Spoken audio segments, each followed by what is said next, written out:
आज तक types of phrases को मेमोराइज कर करके थक चुके हैं और फिर भी सेंटेंसेस में आइडेंटिफाई करने में आपको मुश्किल होती है, तो आइए आज इस मुश्किल को इस वीडियो में अभी हल कर देते हैं। मैं हूं आपकी English mentor Aamna Khan and welcome to my channel English with Aamna Khan. और अगर आप इस चैनल पर नए हैं तो काइंडली इसे सब्सक्राइब कर लें। इस वीडियो में हम लोग फ्रेज की डेफिनेशन को समझेंगे एग्जाम्पल के साथ, उसके बाद noun phrase, verb phrase, adjectival phrase, adverbial phrase और प्रेपोजिशनल फ्रेज की डेफिनेशंस के साथ एग्जाम्पल्स को समझेंगे। तो सबसे पहले स्टार्ट करते हैं फ्रेज से। फ्रेज जो है रिलेटेड वर्ड्स का एक ग्रुप होता है। रिलेटेड वर्ड्स जो है इनका ये एक ग्रुप होता है without a subject and finite verb. Finite verb उस वर्ब को कहते हैं जो कि सेंटेंस में टेंस को शो करता है। एग्जाम्पल,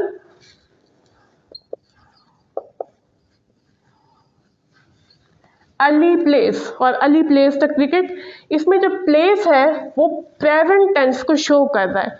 तो सिंपल प्रेजेंट टेंस को शो करने वाला ये वर्ड फिनिट वर्ब है। तो इस सब्जेक्ट और फिनिट वर्ब के अलावा जो ग्रुप ऑफ रिलेटेड वर्ड्स है वो एक फ्रेज होता है। एग्जाम्पल, इन द मार्केट, ये एक फ्रेज है। ओके, अब स्टार्ट करते हैं नाउन फ्रेज। नाउन फ्रेज जो है वो बेसिकली एक ग्रुप ऑफ वर्ड्स है acting as a noun. Sentence में नाउन का रोल जो प्ले करता है एक ग्रुप ऑफ वर्ड्स, तो वो एक नाउन फ्रेज है। ये कुछ भी सब्जेक्ट, उसके बाद ऑब्जेक्ट या फिर कॉम्प्लीमेंट हो सकता है सेंटेंस के अंदर। कॉम्प्लीमेंट कहते हैं जो सेंटेंस में सब्जेक्ट के बारे में मज़ीद इंफॉर्मेशन दे रहा हो, जैसे कि the intelligent girl won the competition. यहाँ पर जो यहाँ पर फ्रेज है द इंटेलिजेंट गर्ल, तो ये एक नाउन फ्रेज है। क्यों है? क्योंकि ये सब्जेक्ट का रोल प्ले कर रहा है यहाँ पर। इसे याद करने की ट्रिक मैं आप लोगों को ऐसे बताऊंगी कि द इंटेलिजेंट गर्ल की बजाय अगर हम कहें शी वॉन द कंपटीशन, तो ये जो सेंटेंस है इसमें शी सब्जेक्ट है ना, तो उसकी रिप्लेसमेंट के तौर पर द इंटेलिजेंट गर्ल आया है, तो ये एक नाउन फ्रेज हो गया। तो एक बात मैं आप लोगों को और बता दूं कि कॉम्प्लीमेंट जो है वो सेंटेंस में लिंकिंग वर्ब के बाद आता है, जैसे कि शी इज अ टीचर। अब यहाँ पर सब्जेक्ट जो शी है उसके बारे में let me right it down here.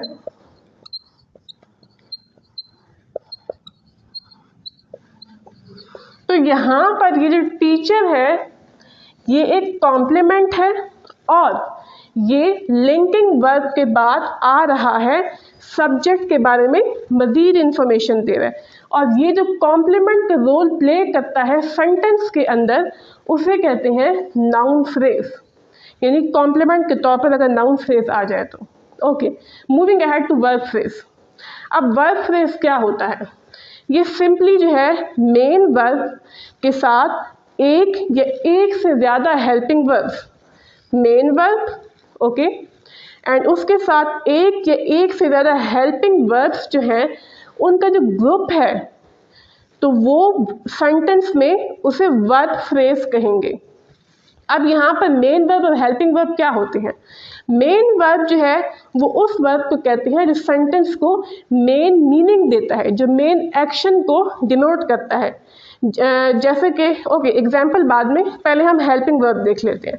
अब हेल्पिंग वर्ब यहाँ पर मेन वर्ब को सपोर्ट करता है। जो हेल्पिंग वर्ब है ना, ये मेन वर्ब की टेंस को शो करता है, वॉइस को शो करता है, एक्टिव वॉइस या पैसिव वॉइस, पॉसिबिलिटी को जैसे कि मे, माइट, ऑब्लिगेशन को जैसे कि मस्ट। तो ये हेल्पिंग वर्ब हो गया, मेन वर्ब को सपोर्ट करने वाला एक सेंटेंस के अंदर। अब यहाँ पर हम लोग इस वर्ब फ्रेज के लिए हम मेन वर्ब और हेल्पिंग वर्ब्स को डिनोट करते हैं।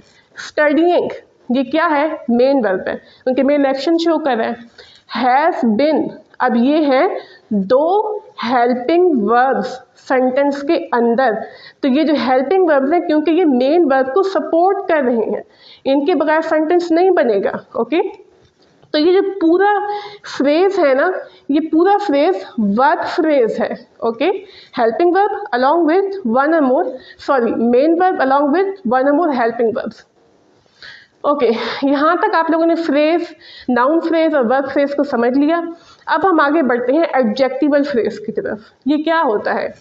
एडजेक्टिवल फ्रेज जो है ना, ये सेंटेंस के अंदर एडजेक्टिव का जो है रोल या फिर वर्क परफॉर्म करता है। जैसे कि ये यहाँ पर सेंटेंस में, अब एडजेक्टिवल क्या है? एडजेक्टिव से निकला है ये वर्ड, और एडजेक्टिव क्या है? सेंटेंस में नाउन या प्रोनाउन को जो है डिस्क्राइब कर रहा होता है या उसे मॉडिफाई कर रहा होता है। तो यहाँ पर भी ये जो एडजेक्टिवल फ्रेज है ना पूरा, ये सेंटेंस के अंदर ये नाउन और प्रोनाउन को डिस्क्राइब करने वाला एक ग्रुप ऑफ वर्ड्स होता है, और ये आंसर करता है विच वन जैसे, व्हाट काइंड जैसे क्वेश्चंस को। Example, the boy with the red cap is my brother. अब यहाँ पर ये जो है ना विद द रेड कैप, ये तो जो है सेंटेंस को सपोर्ट कर रहा है, लेकिन इसके साथ ये जो बॉय है ना, द बॉय, ये एक नाउन है। तो यहाँ पर अब जो विद द रेड कैप है, okay, with the red cap एक एडजेक्टिवल फ्रेज है। क्यों? क्योंकि ये जो नाउन है द बॉय को उसे डिस्क्राइब कर रहा है, उसके बारे में एडिशनल इंफॉर्मेशन दे रहा है। Okay, which one, the boy, इसने कौन से क्वेश्चन को आंसर किया? द बॉय को। तो इस तरह से ये एडजेक्टिवल फ्रेज हो गया। ओके, अब तक हमने 3 टाइप्स ऑफ फ्रेजेस को समझ लिया फ्रेज की डेफिनेशन के बाद। अब हम एडवर्बियल फ्रेज की तरफ बढ़ते हैं। एडवर्ब, आप लोग जानते हैं कि एडवर्ब जो है ये सिंपली एडजेक्टिव किसी दूसरे एडवर्ब और उसके साथ वर्ब को मॉडिफाई करता है सेंटेंस में, सब जानते हैं। तो अब यहाँ पर हम इसे सेंटेंस में इस फ्रेज के तौर पर कैसे समझेंगे? ये एक ग्रुप ऑफ वर्ड्स होता है। ओके, ग्रुप ऑफ वर्ड्स जो कि एडवर्ब के तौर पर एक्ट करता है सेंटेंस में। किस तरह से? ये मॉडिफाई कर देता है सेंटेंस में वर्ब को, ओके, एडजेक्टिव को, उसके साथ साथ एक दूसरे एडवर्ब को भी ये मॉडिफाई कर देता है। और यहाँ पर मोस्टली जो ग्रामर बुक्स हैं उसमें सिंपली डेफिनेशन होती है कि ये एक जो है ना वर्ब को ये मॉडिफाई करता है, एडजेक्टिव एडवर्बियल फ्रेज। लेकिन आप लोगों ने याद रखना है कि इसकी कंप्लीट डेफिनेशन ये वाली है जो मैंने बताई है, ठीक है। उसके साथ साथ ये कुछ क्वेश्चंस के आंसर्स करता है, जैसे कि how, when, where, why and how often, to what extent, किस हद तक। ये जो इस तरह के क्वेश्चंस है ना, इन सब को आंसर करता है एडवर्बियल फ्रेज, ठीक है, सेंटेंस के अंदर। और किस तरह से आंसर करता है? वर्ब, एडजेक्टिव और एक दूसरे एडवर्ब को मॉडिफाई करते हैं। यहाँ पर आप लोग देखें कि यहाँ पर ये जो है ना विद कॉन्फिडेंस, ये कौन से क्वेश्चन को आंसर करे? हाउ को। तो यहाँ पर उसके साथ साथ ये जो स्पोक है, वर्ब है, ये उसे मॉडिफाई कर रहा है, ओके, बता रहा है कि कॉन्फिडेंस के साथ, एतमाद के साथ वो बोला। तो ये हो गया एडवर्बियल फ्रेज।